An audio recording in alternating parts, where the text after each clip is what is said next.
Adwoa was a hardworking Ghanaian woman, the kind who never seemed to rest. Every day, long before sunrise, she was already awake. By 4:30 a.m. she was sweeping the compound.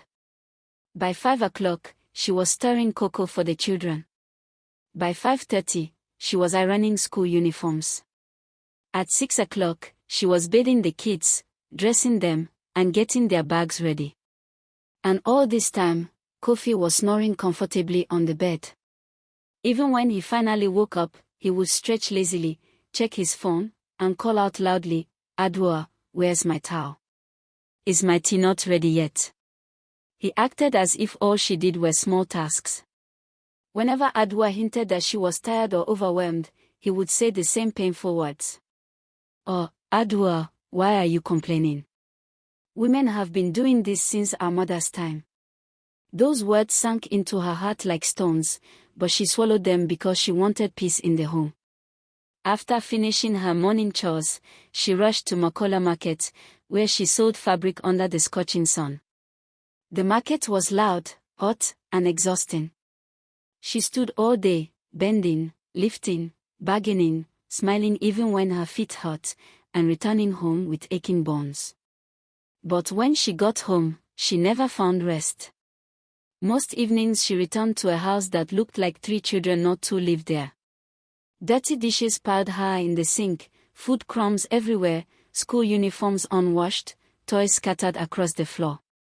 And Kofi sitting on the sofa, legs crossed, watching football and chewing groundnuts. The moment she walked in, he would shout, "Adwoa, you're back. Please hurry with the stew, this much is sweet." Not once did he think to help.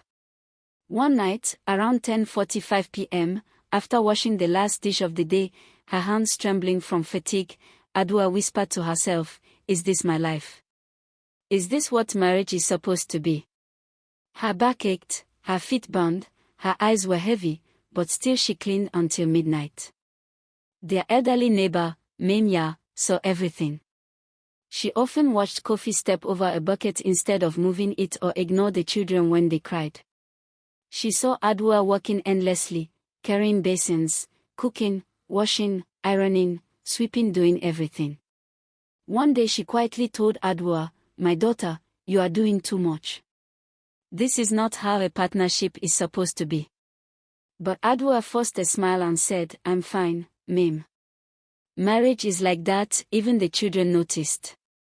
Little Esi once asked her mother, "Mommy, why doesn't Daddy ever help you?" Adwoa just smiled sadly and said, "Daddy works too." But one day, Esi brought home a school drawing that shocked even her teacher. She drew a picture of her mom cooking, sweeping, washing, and carrying loads. And Daddy sitting in front of the TV with a remote and groundnuts. That picture said everything. Things came to a breaking point one Tuesday afternoon. The sun was merciless at Makola, and Adwoa fainted briefly while serving a customer. Her colleagues rushed to fan her and give her water. She insisted she was okay, but her body was clearly giving up. By the time she got home, she was barely able to stand.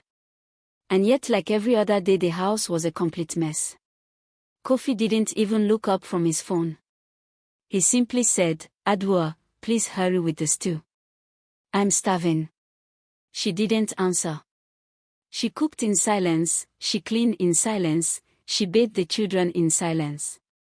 Then, as she mopped the floor close to midnight, she broke down quietly, tears soaking the tiles. Kofi heard her soft crying but pretended to be asleep. The next morning changed everything. For the first time since their marriage, Adwoa did not wake up early. No sweeping, no cocoa, no ironing, nothing. The house was silent. Kofi woke up confused. "Adwoa, why are you still lying down?" But she didn't respond. When he touched her forehead, it was burning hot. Her breathing was weak. Panic hit him instantly. He rushed her to the clinic. The nurse looked at him sternly and said, "Your wife is extremely exhausted. Her body is shutting down from stress and lack of proper rest. Whatever she is doing at home, she cannot continue alone." Kofi felt shame, regret, and fear swallow him whole. He had never considered that his wife was human too, someone who could break. Adwoa was instructed to rest completely for 3 days, meaning Kofi had to take charge. That's when reality slapped him hard. On the first morning, he attempted cocoa for the kids it burned. He tried ironing their uniforms, he mixed them up and almost burnt one. He attempted bathing the children, they screamed because the water was cold. He swept the hall, but it looked worse than before.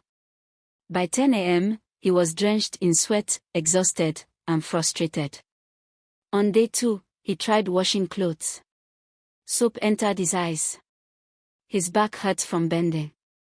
He couldn't understand how Adwoa did this every day without collapsing. On day 3, he cooked jollof. It looked like confused red rice. Even the children refused to eat it.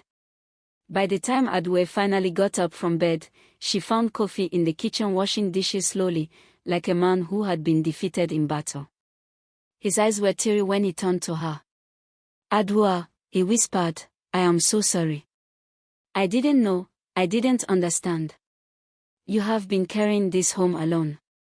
I thought I was working hard, but you work harder than all of us combined."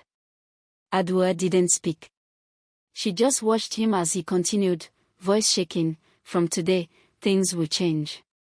I won't let you go through this again. I want you to rest, I want you to live long, I will support you, not sometimes, always." For the first time in months, she smiled genuinely. From that day on, Kofi transformed. He wasn't perfect, but he tried. He started sweeping the compound before work. He cooked meals on weekends. He washed dishes after dinner. He bathed the children and helped with homework. He learned how to iron properly. He cleaned the hall without being asked. He told Adwoa, "Thank you," more often. He sat with her during chores instead of sitting above her. The house became peaceful, balanced, warm. Even the children noticed the difference. One afternoon, Memia smiled proudly as she watched Kofi carrying a dustbin outside. "Now this," she said, "is a real marriage." The day they walked to church together again, holding hands, genuinely not for show, Adwoa whispered, "Thank you for understanding me." Kofi replied softly, "No, thank you for not giving up on me." And that is the truth many homes forget: marriage is not a place for one person to carry everything. It is not a throne for one and a burden for the other. It is a partnership, a teamwork, a daily decision to love each other not just with words, but with actions. Sometimes a man doesn't change because he doesn't love his wife. He changes because he finally understands what love truly requires.